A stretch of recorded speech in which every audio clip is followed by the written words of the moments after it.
रामायण के पात्र रावण और कुंभकर्ण को इस दुनिया में कौन नहीं जानता। उनके जैसा या उनके नाम का कभी कोई दूसरा हुआ ही नहीं। रावण एक कुशल राजनीतिज्ञ, सेनापति और वास्तुकला का मर्मज्ञ होने के साथ साथ ब्रह्मज्ञानी व बहुविद्याओं का जानकार था। उसे मायावी इसलिए कहा जाता था क्योंकि वो इंद्रजाल, तंत्र, सम्मोहन और तरह तरह के जादू जानता था। उसके पास एक ऐसा विमान भी था जो अन्य किसी के पास नहीं था। इस सभी के कारण सभी उससे भयभीत रहते थे।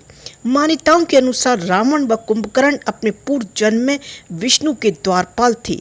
एक पौराणिक कथा के मुताबिक एक बार भगवान विष्णु के दर्शन के लिए सनक, सनंदन आदि ऋषि विष्णु लोक पधारे, परंतु भगवान विष्णु के द्वारपाल जय और विजय ने उन्हें द्वार पर ही रोककर अंदर जाने से मना कर दिया। उनका कहना था कि अभी भगवान के विश्राम का समय है।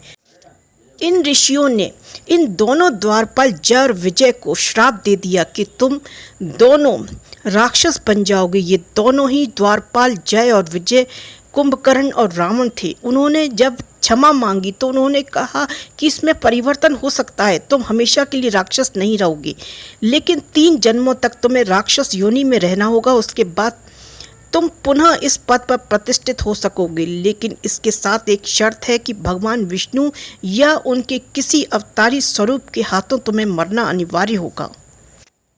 इस शाप के चलते भगवान विष्णु के इन द्वारपालों ने सतयुग में पहले अपने जन्म में हिरण्याक्ष विजय के रूप में व हिरण्यकशिपु जय ने राक्षस के रूप में जन्म लिया। हिरण्याक्ष राक्षस बहुत शक्तिशाली था, उसके कारण पृथ्वी पाताल लोक में डूब गई थी।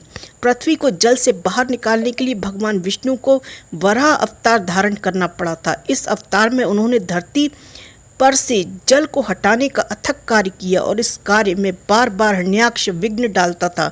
अतः अंत में श्री विष्णु ने हिरण्याक्ष का वध कर दिया। इसके बाद धरती पुनः मनुष्यों के रहने लायक बन गई। हिरण्याक्ष का भाई हिरण्यकश्यप भी ताकतवर राक्षस था। उसने तप करके ब्रह्मा जी से वरदान प्राप्त किया था। वह जानता था कि इस वरदान के चलते मुझे न कोई आकाश में मार सकता है, न पाताल में, न दिन में और न रात में, न कोई देव, न कोई राक्षस, न हिरण्याक्ष का भाई हिरण्यकशिपु भी ताकतवर राक्षस था और उसके तप करके ब्रह्मा से वरदान प्राप्त किया था। वह जानता था इस वरदान के चलते मुझे न कोई आकाश में मार सकता है, न पाताल में, न दिन में न रात में, न कोई देव, न राक्षस, न मनुष्य मार सकता है। तो फिर चिंता किस बात की? अपने पुत्र यही सोचकर उसने खुद को ईश्वर खंभे में लात मारकर प्रहलाद से पूछा, यदि तेरा भगवान सभी जगह है तो क्या इस खंभे में भी है? खंभे में लात मारते ही खंभे से भगवान विष्णु नरसिंह के रूप में प्रकट हुए, जो न देव थे और न राक्षस, न मनुष्य।